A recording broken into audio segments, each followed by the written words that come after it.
আজকের দিনটা শুরু হলো অনেক দেরিতে, কিন্তু দিনের শেষটা যে এত হার্ড হতে চলেছে সেটা তখনও জানতাম না। আজ হাট থেকে বাড়ি ফিরতে অনেকটা দেরি হয়ে গেল, তাই ভিডিওটা শুরু করতেও হলো অনেক দেরি।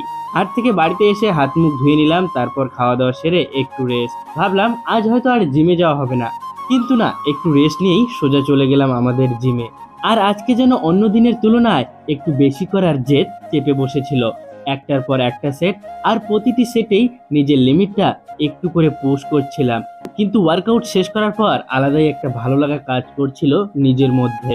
জিম থেকে যখন বাড়ি ফিরলাম তখন শরীরটা একেবারে ক্লান্ত, তাই আরো একটু ফ্রেশ হওয়ার জন্য নিলাম ফেস আইস বাথ। তারপর স্নান করে খাওয়া দাওয়া সেরে নিলাম। আর তারপর বিকেলটা একেবারে অন্যরকম ভাবে কাটালাম। মেয়ের সঙ্গে একটু দুষ্টুমি, একটু হাসি ঠাট্টা, একটু খেলা, এভাবেই কখন যে বিকেলটা শেষ হয়ে গেল বুঝতেই পারলাম না। আর এভাবেই শেষ হলো দেরিতে শুরু হওয়া আমার একটা দিন।